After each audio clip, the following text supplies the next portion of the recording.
Comunidad de Prensa Atlanta, tengan ustedes muy buenas tardes. Les saluda con muchísimo gusto Irene Díaz Bazán. Gracias por unirse a Enfoque Migratorio. Hoy estamos con la abogada Johanna Cochran desde sus oficinas aquí en la ciudad de Duluth, Cochran Immigration. Gracias, abogada, por estar con nosotros después de varios meses de no estar en persona.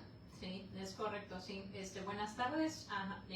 Sí, ya voy a tener que agarrar la práctica otra vez porque ya hay mucho tiempo que no estamos aquí en persona. Así es, pero es importante hacer estas conexiones para saber que nuestra comunidad no está sola, que hay momentos en que la información se convierte cada vez más poderosa. Por eso hoy vamos a hablar de los cambios, unos cambios que se avecinan a partir del mes de abril en cuanto al asilo y los permisos de trabajo. ¿De qué se tratan, abogada? Sí, lo más reciente, y digo lo más reciente porque cada semana hay un cambio. Lo más reciente es que a partir de abril 24 del 2026, abril 24, ya no queda mucho, se va a empezar a cambiar la manera en que se procesan permisos de trabajo basados en asilo. Ojo, esto es solamente asilo. Su permiso de trabajo basado en otra categoría, otra aplicación, no entra aquí. Entonces, aplicaciones para permisos de trabajo basado en asilos, van a haber esperas más largas. Eso es básicamente el resumen. Si usted está aplicando para un permiso de trabajo inicial, esa es su primera vez que está aplicando para un permiso de trabajo basado en asilo, va a tener que esperarse al menos 6 meses. Van a haber personas que no van a calificar para un permiso de trabajo también. ¿Eso por qué? Porque el gobierno americano está tratando de decir de que no van a procesar más permisos de trabajo hasta que el tiempo de procesamiento promedio de un permiso sea menos de 6 meses, lo cual muy pocas veces, y la audiencia lo verá, muy pocas veces un permiso de trabajo cuando tú lo estás tramitando tarda menos de 6 meses. La mayoría de ellos tardan bastantes meses. Entonces, si el gobierno americano te está diciendo de que no te van a procesar tu permiso hasta que la mayoría de los permisos de trabajo tome menos de 6 meses en ser procesados, ¿cuándo va a pasar eso? Puede ser muchos años. Entonces, mucha gente va a estar afectada por eso. Y ese nada más es uno de los cambios. Hay varios otros. Hay varios otros. Gracias a las personas que se están comunicando con Prensa Atlanta Global, estamos en vivo y en directo desde las oficinas de Cochran Immigration con la abogada de inmigración Johanna Cochran. Recuerden, si quieren hacer una consulta inicial, pueden llamar al 770-817-7581. Incluso hay algunos sábados en que se brinda asesoría legal gratuitamente para una primera consulta inicial. Sí. Abogada, estamos hablando de estos cambios que se van a producir a partir del mes de abril en cuanto a asilo y los permisos de trabajo. ¿Quiénes podrían ser descalificados? Como usted lo acaba de decir, no todos aplican. Descalificados, algunas personas que les toque aplicar para un permiso de trabajo por primera vez, muchos no van a calificar por la razón que acabo de dar, de que el tiempo de procesamiento no va a ser reducido a 6 meses. El inmigración no tiene el staff para reducir, honestamente, el tiempo de procesamiento a 6 meses. Van a haber personas que no califiquen para un permiso de trabajo porque al momento de ellos haber entrado a los Estados Unidos, tuvieron que haber dicho dentro de las 48 horas de entrada de que tenían miedo de regresar a su país. Tú tienes que expresar un miedo a retornar a tu país. Si no tienes cómo comprobar que tú hiciste eso, puede ser que te denieguen tu permiso de trabajo. Esa es otra razón por la cual no vas a calificar. Entonces, si te toca, mucha gente va a tratar de hacer estos permisos de trabajo por su propia cuenta. Yo pronostico o predigo que van a haber muchas denegaciones. Entonces, la realidad es de que aplicar por un permiso de trabajo se va a tener que volver un trabajo de un abogado, porque tienes que desarrollar una estrategia de cómo presentar tu pequeño paquete de evidencia y convencer a las autoridades de inmigración de que tú meritas un permiso de trabajo. Entonces, esta es mi oportunidad para decir a la gente que no lo deje en la mano de un preparador, sino que realmente vaya con un abogado para tramitar eso, porque se van a poner las cosas más difíciles ya venidos abril 24. Muy bien, gracias, abogada Johanna. Tenemos varias preguntas y preocupaciones, pero creo que principalmente las personas están en este momento de tensión migratoria buscando la forma de quedarse en los Estados Unidos a través de un ajuste.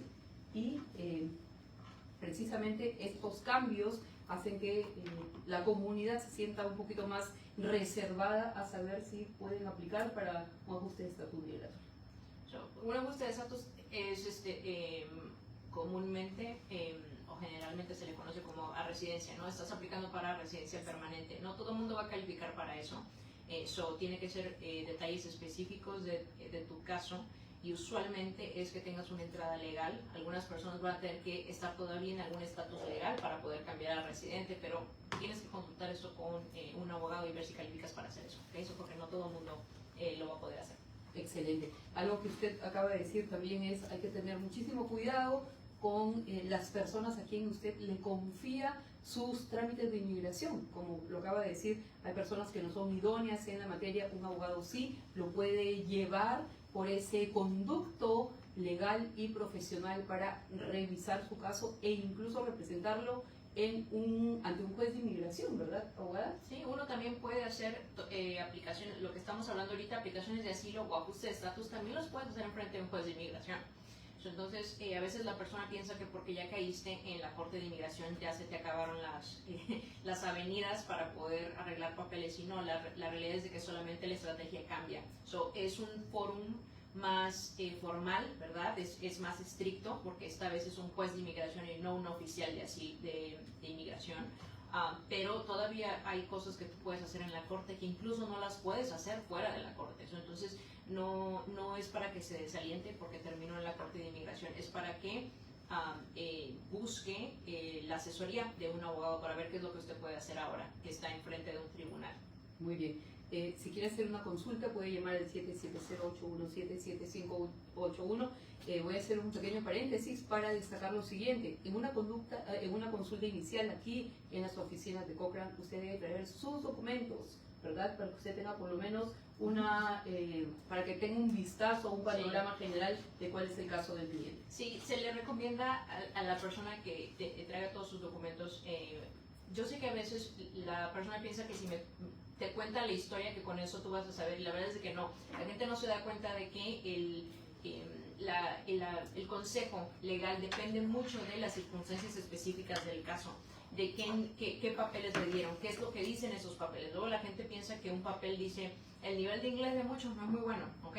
Entonces luego me dicen que me dieron un papel y dice esto, abogada, y leo yo el papel y es exactamente lo opuesto a lo que me dice la persona. No nos vamos a ir por suposiciones, ¿ok? Si viene aquí a una consulta es porque se le va a dar asesoría legal responsable, y para eso necesitamos ver los documentos. Necesitamos ver qué tipo de evidencia hay en su caso para darle de la mejor manera. Sí, porque luego lo que no quiero que pase es de que se le dé la información que no es la adecuada por el hecho de que no vimos documentos. Entonces, sí, mi sugerencia es siempre traiga con usted sus documentos a la hora de tener una consulta.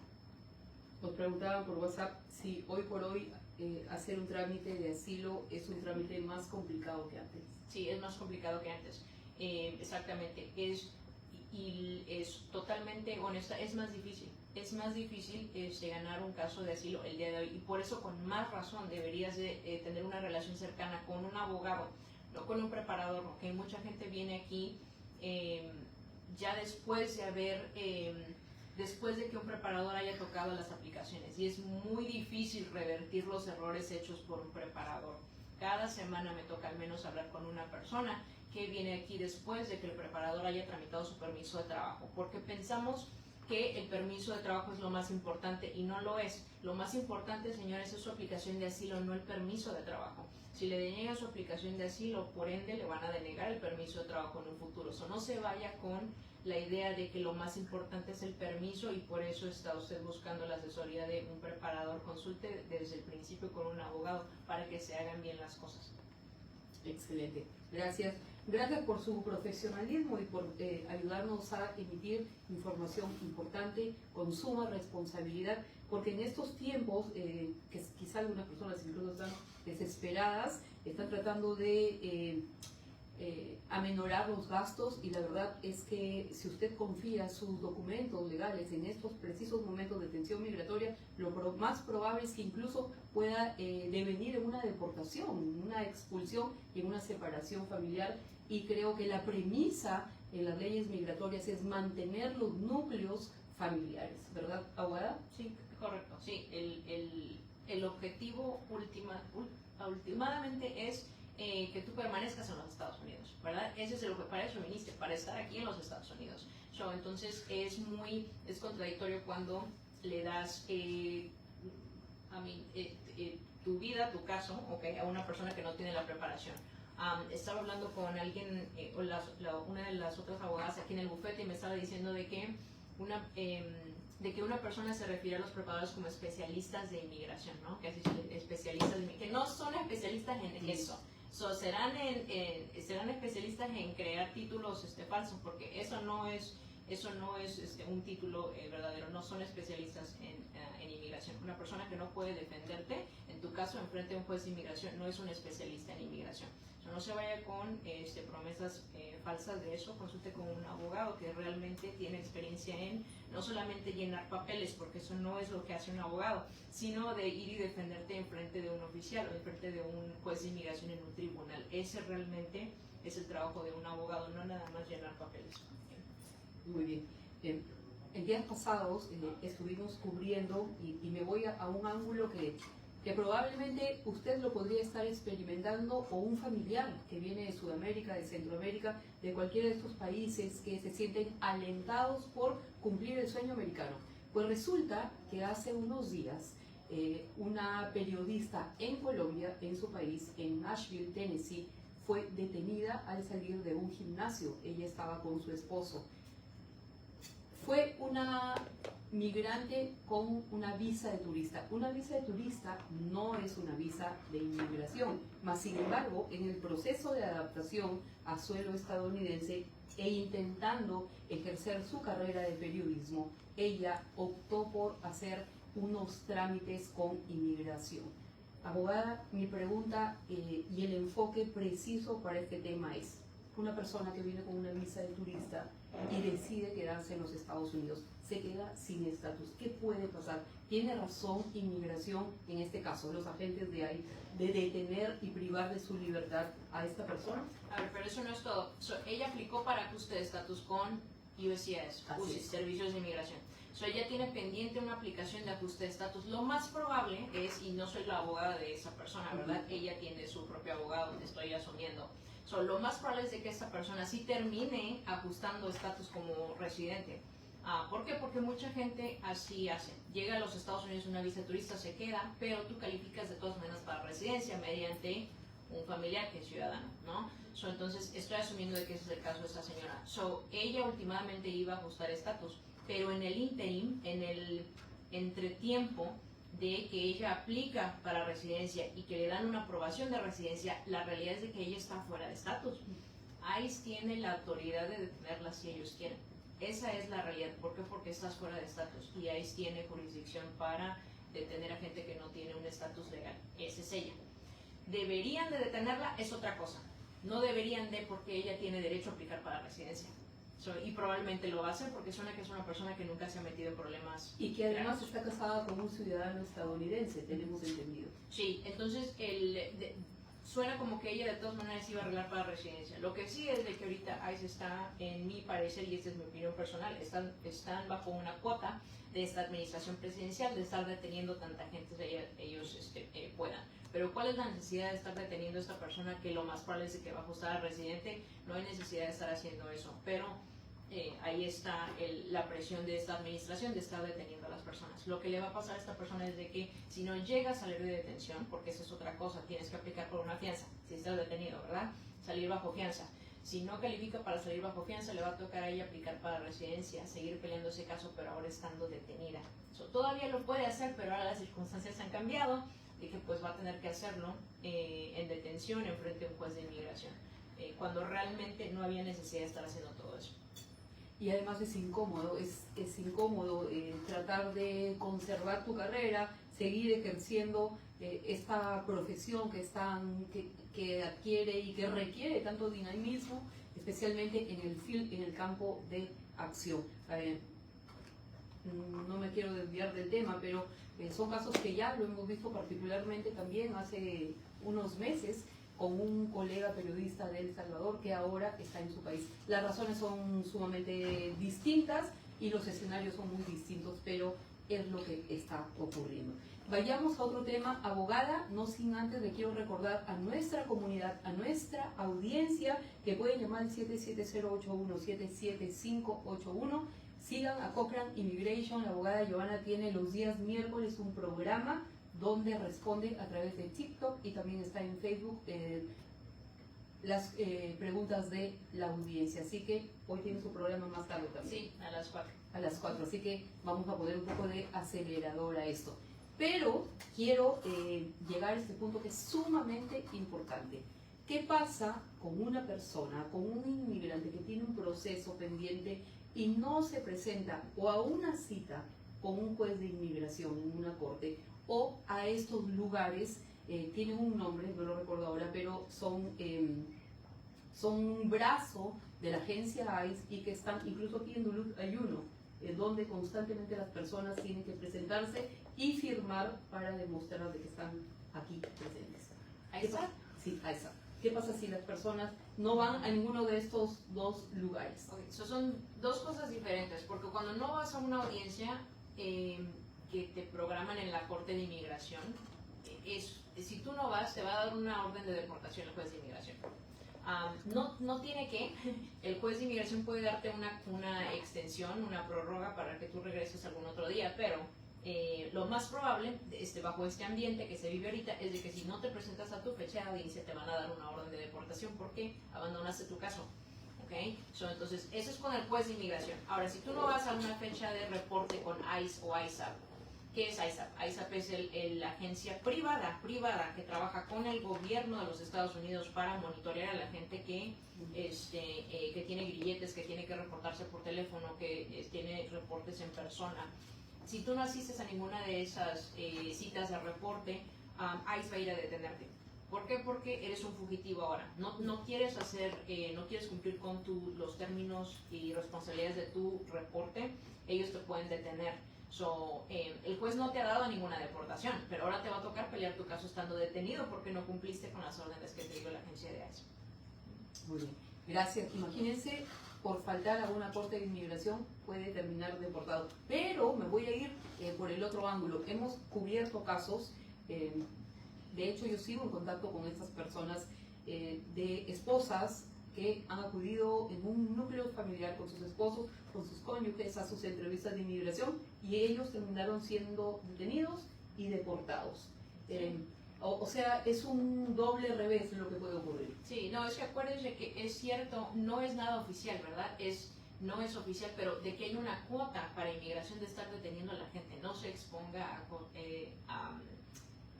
a lugares donde los que no debería estar, no vaya a un edificio de gobierno, no vaya no vaya con su familiar a la cita si realmente usted no tiene estatus, no vaya a un centro de detención, no se pare por un aeropuerto, tiene que tener usted cuidado de todo eso, porque en una de esas los agentes de ICE lo ven a usted, se dan cuenta que no tiene usted un estatus legal, lo van a detener porque tienen órdenes de estar deteniendo a cuanta gente ellos puedan, entonces no se esté exponiendo innecesariamente. No se esté exponiendo innecesariamente. Tenemos acá unas preguntas de la audiencia. Muchas gracias. A ver, vamos a ver. Muchas gracias a las personas que se están conectando. Dice Héctor, buenas tardes, abogada. Una consulta. Si una persona solicita asilo después del 24 de abril del 2026, ¿cuánto tiempo podría tener que esperar ahora para recibir su primer permiso de trabajo? Gracias por su respuesta. Gracias a Delmi que está conectada también. Sí. No hay respuesta, le voy a decir por qué. Porque puede ser que ni siquiera se procese su permiso de trabajo, porque por muchas razones. Tiene usted que demostrar de que usted llegó a los Estados Unidos y durante las primeras 48 horas le dijo a un oficial que usted tenía miedo de regresar a su país. Puede ser que los tiempos de procesamiento de un permiso de trabajo no se reduzcan a 6 meses, entonces eso lo haga usted no calificar para un permiso de trabajo. No hay manera, ahorita es muy temprano para saber si realmente las personas que van a aplicar para un permiso de trabajo después de abril 24 van a obtener un permiso de trabajo o no. Puede que no. La verdad es que aquí usted va a tener que aplicar para su permiso de trabajo bajo su propio riesgo. Eso es a lo que voy. Puede que no califique para eso. Muy bien. Sí. Gracias, abogada Joana. Estamos con la abogada Joana Cochrane desde sus oficinas aquí en Cochrane Immigration en un horario no habitual. Normalmente nos conectamos los miércoles a las 4 a las 3 de la tarde, pero hoy estamos aquí en persona para responder las preguntas además de nuestra audiencia, hablando de varios temas importantes. Y tenemos otra pregunta, dice, ¿tendrían una mejor opción para regularizar su situación aquellas personas que ya tienen casos migratorios pendientes, por ejemplo los casos de asilo, y solicitan un nuevo ajuste migratorio, por ejemplo, a través de un hijo ciudadano? ¿Qué pasa con ese con un doble caso, que una persona pasa de un estatus a otro? Su pregunta es, ¿puede tener un caso de asilo y un caso de ajuste de residencia mediante un hijo al mismo tiempo? Sí. Ok, esas dos aplicaciones no son ¿Válidas? No son No se they're not mutually exclusive. Yeah. No se excluyen mutuamente. Okay, esas dos no se excluyen mutuamente. Usted puede tener esas dos aplicaciones al mismo tiempo. Ahora, no es lo mismo en todos los casos, okay? Dependiendo de qué ciertos tipos de aplicaciones sí se excluyen al mismo tiempo. Pero en este caso, la primera que funcione, si usted obtiene estatus como asilado, ese es un estatus legal, ¿verdad? No necesita obtener residencia si no la quiere. Ahora que si usted obtiene residencia, ya no puedes tener una aprobación de tu caso de asilo, no puedes tener los dos estatus al mismo tiempo. Pero tener las dos aplicaciones pendientes al mismo tiempo, eso sí lo puedes hacer. Muy bien, tiene mucha coherencia, Aquellas personas que, y esto es algo que hace unos meses lo estuvimos hablando en el caso de los hijos, ¿no? Aquellas personas que viven durante muchos años en los Estados Unidos sin un ajuste de estatus migratorio y el hijo cumple 21 años, ¿ya puede someter una solicitud para sus padres? Sí, no todo el mundo va a calificar para la residencia, ¿verdad? Por el hecho de que nada más tengas un hijo mayor de 21 años, necesitas también una entrada legal. Pero sí, al menos el hijo puede empezar el primer paso en ese proceso, porque es un proceso, no nada más es tener hijos que son mayores de 21 años y ya arreglaste, se necesitan más cosas. Cuando usted dice una entrada legal, ¿quiere decir que una persona que ha cruzado la frontera no puede ajustarse a ese proceso? No quiero decir eso, porque hay gente y a mí me gusta ser muy específica con esto. Cuando la gente me dice cruzando la frontera, no estamos hablando de las mismas cosas. Entonces hay gente que se presenta en un punto de entrada con un oficial de inmigración y se entrega y lo dejan entrar sin un documento legal. Hay gente que sí lo dejan entrar con parol, lo cual es una entrada legal. Entonces por eso es que cruzando la frontera no me dice nada. Tenemos que ser específicos de qué documentos te dieron. Luego la gente no tiene idea de que tiene una entrada legal a los Estados Unidos hasta que no lo revisa un abogado de nuevo. Entonces, sí, depende de qué documentos le dieron a usted, si es que le dieron documentos. Si no le dieron documentos porque usted nunca vio ningún oficial, me queda muy claro que entró sin inspección, ¿no? Esa no es una entrada legal. Entonces, depende. Muy bien. Eso es tan importante consultar con un abogado de inmigración, porque imagínese usted que se presente una oficina ahí en cualquier lugar no determinado de cualquier condado aquí en el estado de Georgia y por guardarse un dinerito, ahorrarse un dinerito, pone en riesgo su situación migratoria, incluso la de toda su familia. Hay que recordarle a la comunidad que no puede tomar esas decisiones que resultan ser un absurdo. Imagínense un caso tan complejo como es un asilo, poner en manos de un preparador de formas. Un especialista. Un especialista, que no se especializa en nada. Así es. Sí. Qué difícil. Gracias, abogada Giovanna. Hay algo más que queremos preguntar, y esto está en función de aquellas personas que tienen estatus migratorios no definidos como TPS, como DACA. ¿Qué va a pasar eventualmente con esta gente? TPS y DACA son dos cosas diferentes. DACA, todavía está DACA, DACA no se ha ido a ningún lado, pero todavía se está peleando el futuro de DACA en una corte federal. Allá tiene muchos años que está pendiente ese litigio, pero todavía está DACA aquí hasta nuevo aviso. TPS es diferente y varía de acuerdo al país. Entonces, las situaciones de TPS varían de qué país estamos hablando. Si hay TPS que ya se fue, para algunos países hay otro que ese se ha quedado todavía. Muy bien. Gracias a la abogada Giovanna Cochran. 770-817-7581. Nos habían preguntado en WhatsApp cuándo es el próximo sábado que van a atender a la comunidad. Sí, el de este mes va a ser marzo 21. El 21 de marzo estamos abiertos, empezamos a las 9 de la mañana, ¿ok? y realmente nos vamos hasta que la última persona se vaya. Usualmente es a la 2 de la ¿Quieren hacer tarde. una cita? Lleguen hasta las 2. Sí, hasta las 12. Usualmente la gente llega hasta las 12, pero no necesita usted una cita para ese sábado. Se le agradece que llame de anticipo, ¿verdad? Para planear cuántas personas vamos a estar ese día, ¿verdad? Pero no la necesita por usted llegar y lo atienden por orden de llegada. Pero es necesario hacer una llamada. No es necesario, Tampoco. no es necesario. Ok, No, perfecto. eso es un sábado sin citas. Básicamente, sábado sin citas, walking, allá lo vemos de todas maneras. Si no tuvo tiempo de llamar y hacer una cita, o de repente le cancelaron un evento y ya usted está libre de hacer una vuelta, y allá lo vemos. Si no necesita usted una cita, si quiere llamar de antemano, excelente, pero si no, no hay problema. Muy bien. Estamos con la abogada Joanna Cochran. Síganlas a través de las redes sociales. Ella también trabaja con 2 abogadas más, ¿verdad? Sí, dos abogados más. Y vi en un video muy simpático, por cierto, donde usted decía que las personas también pueden hacer una consulta con usted o con las otras 2 abogadas, no con una persona encargada con una persona del front desk, con una persona, sino Sí, con abogadas de verdad. Siempre digo eso porque Eso sí me ha llamado la atención. Sí, porque es que también una de las cosas que escucho muy comúnmente de la persona es, nunca hablé con el abogado. Entonces cuando llaman, nunca hablé con un abogado, o la persona con quien tuve la consulta fue, no sé, un asistente, ¿no? Y no, si usted llama aquí, lo va a atender un abogado. No necesito ser yo, bueno, ¿verdad? Pueden ser los otros abogados, y si usted pide una cita con un abogado, el abogado va a hablar con usted. Aquí no hay manera de denegarle de que usted hable conmigo o con otro de los abogados. No, sí, usted va a hablar conmigo, sí. Muy bien. Gracias, abogada Joanna Cochran. Pueden seguirla a través de TikTok, Cochran Immigration. Hay mucha información, videos bastante ilustrativos. También está en Facebook, en Instagram, tienen YouTube también.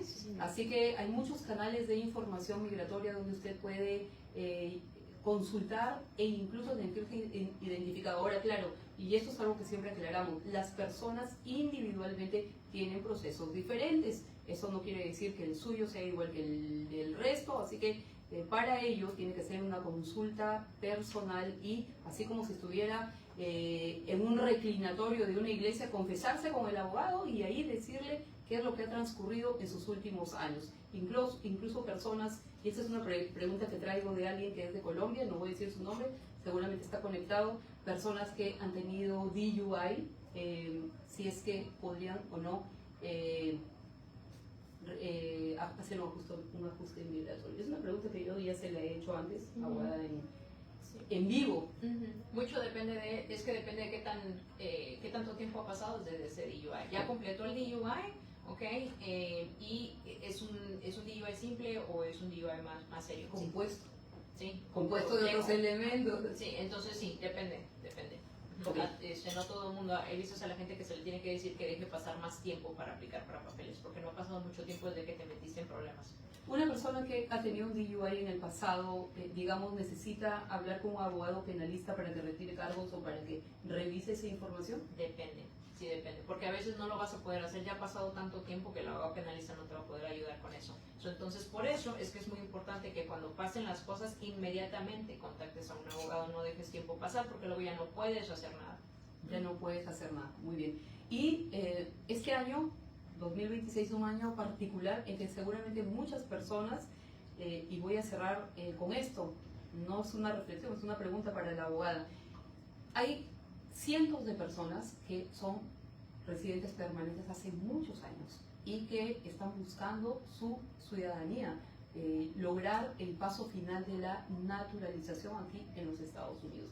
¿Usted aconsejaría, abogada, que visiten a un abogado de inmigración para hacer ese último paso? Sí, claro, sí. ¿O depende de la No circunstancia? todo el mundo va a necesitar un abogado, ¿ok? Y eso es usualmente, eso es siempre lo que le digo a la gente. No todo el mundo va a necesitar un abogado, ¿ok? Pero si usted está preocupado por algo, ese es ahí su señal para hablar con un abogado. Sí, claro que sí. Si usted ha tenido un historial complejo, lo ha acusado de inmigración anteriormente de algo, tuvo que hacer un perdón, estuvo usted en la corte de inmigración, sería bueno que usted consultara con un abogado, porque a la hora que le hacen el background check para ciudadanía, es un background check mucho más complejo que el que le hicieron a la hora de su ajuste de estatus. Luego la gente se confía que porque le dieron residencia y le dieron papeles anteriormente a la hora de la ciudadanía no le va a pasar nada, pero el background check que te hacen en tu aplicación de ciudadanía es mucho más profundo, es mucho más profundo. Entonces ahí es usualmente cuando la gente, los oficiales se dan cuenta de que la gente cometió fraude en el pasado, o de que la persona que te pidió papeles en el pasado ni siquiera era ciudadano.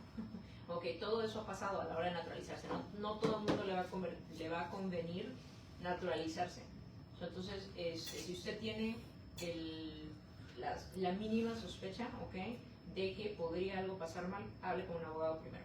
Claro, es excelente lo que acaba de decir porque, imagínense, hubo una residencia permanente, todo salió bien, pero en el transcurso de los años sucedió algo, estuvo involucrado en un caso de violencia doméstica, de DUI o cualquier otro asunto o delito que lo pusieron en un escenario complicado y complejo. Ahora también recordemos que la ciudadanía o el proceso de naturalización, la forma, el cuestionario trae preguntas extras e incluso tarifas un poquito más costosas. Sí, subió un poco, no mucho, subió un poco la tarifa de naturalización, pero sí las preguntas son un poquito más complejas y son más numerosas. Entonces tiene que, si anteriormente con el último presidente eran 10 preguntas, ahorita son 20, tiene que contestar correctamente 12. Entonces se tiene que poner a estudiar el doble, es a lo que voy, es el doble de estudio. Sí, le tiene que echar ganas y no está perdiendo usted su tiempo y su dinero.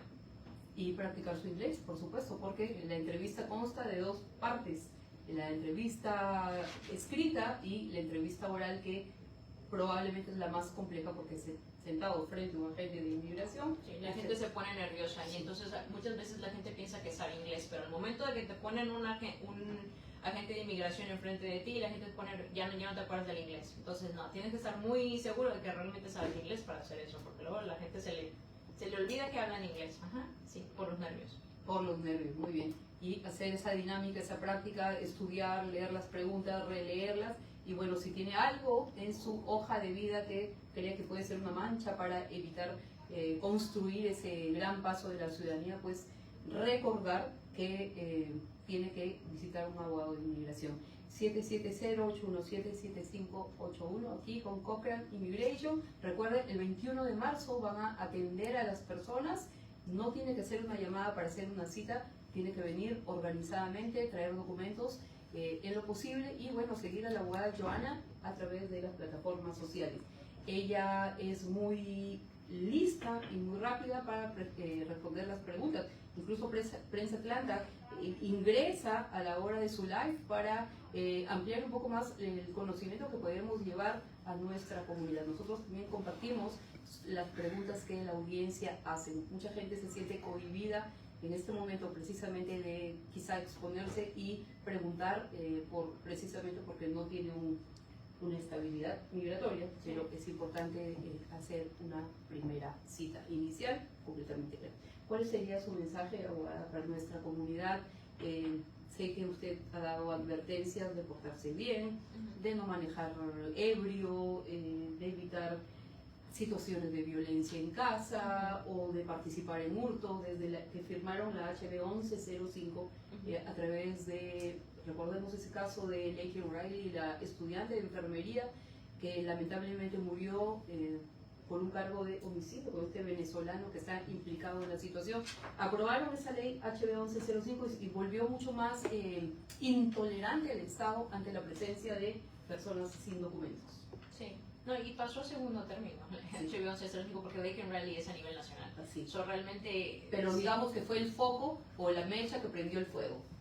Sí, entonces lo que significa es de que si tú, el problema, y digo el problema porque no estoy sumamente de acuerdo con Laken Riley Act, es de que el simple hecho de que te arresten o que te levanten cargos de robo, no recuerdo exactamente, son como 7 categorías de ofensas, ¿ok? Pero uno de ellos es hurto, robo. El simple hecho de que te levanten cargos de eso, aunque tú no seas culpable, el simple hecho de que te levanten cargos es suficiente para tú ser sujeto a detención mandatoria, no calificas para salir bajo fianza. Eso es una ley bastante severa, que yo no estoy de acuerdo con esa ley, pero bueno, fue pasada por las dos cámaras del Congreso y la firmó el presidente. Entonces aquí estamos, tenemos que lidiar con eso. Tenemos que lidiar con esto a nivel nacional. Muchísimas gracias a la abogada Joana Cochran. Más tarde va a tener un live. Y abogada, su consejo siempre es una medida de prevención en estos momentos de tensión migratoria. ¿Qué le dice a la madre que no tiene una licencia de conducir, que tiene que ir a las citas con los maestros en la escuela, a los appointments y que podría eventualmente exponerse a los padres de familia? Me decía alguien ayer, es que están persiguiendo camionetas van los agentes de ICE.